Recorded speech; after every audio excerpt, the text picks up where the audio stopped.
장무기가 호접국에 온 지도 2년이라는 시간이 흘러 그의 나이 14살이 되었다. 그동안 호총우와 친해져 병세는 조금 나아졌지만 아쉽게도 혁명신장에 당한 상처를 완전히 회복하지는 못했다. 그래도 총명했던 장무기는 호총우로부터 의수를 전수받아 현재는 웬만한 위원보다 나은 수준에 도달해 있었다. 장무기는 호총우와 친해지면서 왜 그가 정파인들을 싫어하는지 알게 되었다. 젊은 시절 호총우는 독에 중독되어 위급했던 한 젊은 사내를 사흘 낮밤을 치료해서 살려낸 적이 있었다. 그때 호총우는 그 남자와 가까워져 위용죄를 맺고 그에게 호총우의 여동생을 시집보냈다. 하지만 얼마 안 되어 그 남자는 호총우의 여동생을 모함해서 죽였다. 그 사람이 바로 현재 화산파 장문인 선우풍이었다. 그 이후 호총우는 명문 정파라는 사람들의 위선을 싫어했다. 어느 날 호총우가 천연두에 걸렸다고 병석에 누웠다.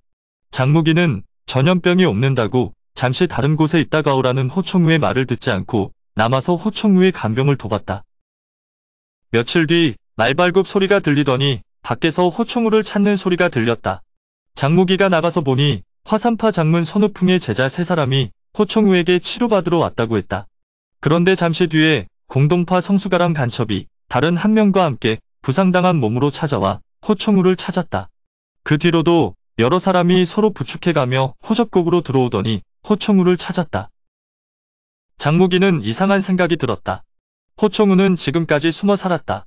그런데 어떻게 이렇게 많은 사람들이 호총우를 같은 날 찾아올 수 있단 말인가?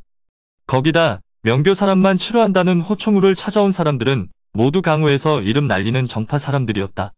장무기는 호총우가 병에 걸려 환자를 돌볼 수 없으니 다른 의원을 찾아가라고 했지만 이들은 막무가내로 호총우에게 치료받겠다고 버텼다. 그리고 그들은 모두 황금 매화꽃 한 송이를 가지고 있었는데 황금 매화꽃의 주인이 조만간 호총우를 찾아올 것이니 자기들을 치료해주면 함께 싸워주겠다고 했다. 그렇게 환자들이 가지 않고 버티는 가운데 어느덧 해가 저물어가고 있었다. 그때 밖에서 해맑은 소녀의 목소리가 들렸다. 장무기가 밖으로 나가보니 부상당한 기호부가 어린 소녀와 함께 걸어오고 있었다. 깜짝 놀란 장무기는 기호부를 보자 달려나가 안으로 들어오게 했다. 그러고는 즉시 맥을 짚고 상처를 확인한 후 응급조치를 해줬다. 그 모습을 보고 다른 사람들도 호총우가 안되면 장무기에게라도 치료받겠다며 떼를 썼다.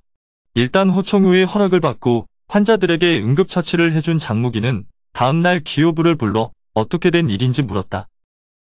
기호부는 정민군과 헤어진 후 아미파로 돌아가지 못하고 숨겨놨던 어린 딸 양부애를 데리고 순경산에 숨어 살았다. 기호부는 2년 동안 작은 초가집에서 농사를 지으며 살았는데 어느 날 어린 딸이 입을 옷을 지으러 근처 작은 도시에 있는 시장으로 갔다. 그런데 기호부는 시장 담 모퉁이에 누군가 분필로 남겨놓은 표식을 보고 깜짝 놀랐다. 그것은 강호에 나온 아미파 문화들이 긴급구조를 알리는 암호였다.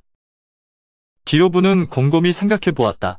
비록 사저인 정민군과 다퉈 아미파로 돌아가지 못하고 있지만 그래도 같은 문화 제자들이 위급한 상황을 만나 도움을 요청하는데 외면할 수는 없는 노릇이었다.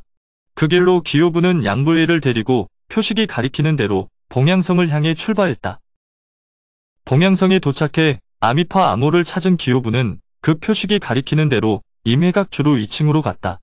그런데 그곳에는 아미파 사람은 보이지 않고 뜻밖의 인물들이 8명 있었다.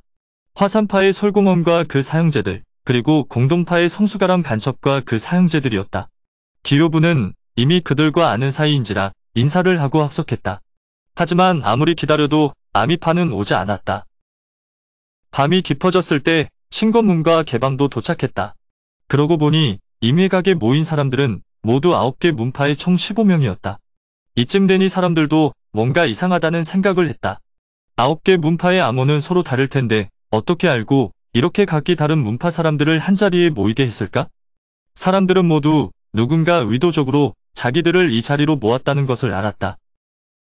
기호부는 어린 딸과 함께 있는지라 이 자리를 빨리 벗어나야겠다고 생각했다.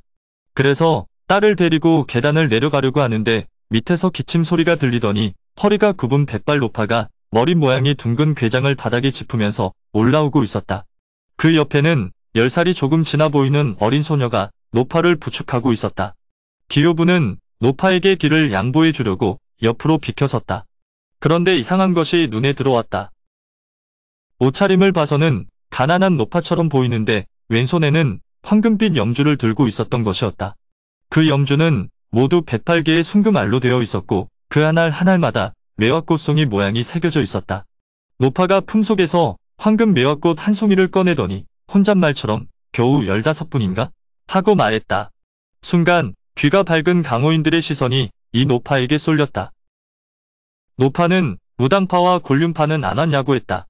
사람들이 의아한 표정으로 말없이 쳐다보고만 있자 옆에 있던 소녀가 큰 소리로 할머니 말씀이 안 들리냐고 되물었다. 그러자 공동파의 성수가람 간첩이 벌떡 일어나 누구냐고 물었다. 노파가 기침을 한번 하더니 느닷없이 기호부에게 장풍을 날렸다. 기호부가 즉시 방어를 했지만 워낙 노파가 날린 장풍의 위력이 강해서 잠시 정신을 잃었다. 아주 잠깐이었지만 의식이 날아갔다가 돌아온 기호부가 어렵게 눈을 뜨자 왈칵 피가 목구멍을 통해 올라왔다. 피를 토해낸 기호부가 시야가 흐릿한 가운데도 고개를 들어 상황을 지켜봤다. 놀랍게도 노파는 바람처럼 움직이며 임회각 2층에 있던 14명의 고수들을 모두 쓰러뜨렸다. 스승인 멸절사태를 제외하고는 여태껏 본 적 없는 놀랍도록 쾌속한 신법과 장법이었다. 노파는 기침을 한번 하더니 품에서 황금빛 매화꽃을 꺼내어 한 송이씩 사람들에게 날려 꽂았다. 그러고는 괴장으로 바닥을 한번 탁 하고 치더니 소녀와 함께 계단 밑으로 내려갔다. 조금 있으니 술 심부름꾼, 지배인, 요리사, 주방장 등 10여 명이 2층으로 올라왔다. 그러더니 쓰러져 있던 사람들을 끌고 어디론가 가는 것이었다. 기호부도 누군가의 손에 끌려갔다. 어린 양불회가 울면서 엄마를 따라왔지만 기호부를 끌고 가는 사람은 양불회에게 아무런 관심도 주지 않았다. 흐릿흐릿한 의식 속에서 지배인이 어떤 명단을 들고 있는 모습이 보였다. 지배인은 명단을 보면서 말했다. 이 녀석은 머리통에 고약을 발라. 이 녀석은 오른손을 잘라서 왼팔에 붙여라. 여기저기 명령을 내리던 지배인이 드디어 기호부 앞에 섰다. 지배인은 하수인에게 이 여자한테는 칼로 어깨와 팔 등에 3군데 상처를 내고 팔뼈를 부러뜨려라. 그리고 독극물을 마시게 해라. 모든 일을 처리한 지배인은 큰 소리로 말했다. 너희 모두는 지금 아주 위급한 상황이다. 너희를 치료할 수 있는 사람은 이 세상의 호국에선 호총우뿐이다. 살고 싶으면 지금 당장 호접국을 가서 호총우에게 치료해 달라고 해라. 그자가 너희를 치료해 줄지는 알 수 없는 일이지만 살고 싶으면 최선을 다해봐라. 그러고는 호총우가 숨어있는 곳으로 가는 지도를 모두에게 줬다고 했다. 여기까지가 기호부가 기억하는 일의 전부였다. 오늘의 영상은 여기까지입니다. 영상이 도움이 되셨다면 구독과 좋아요, 알람 설정 부탁드립니다. 시청해주셔서 감사합니다.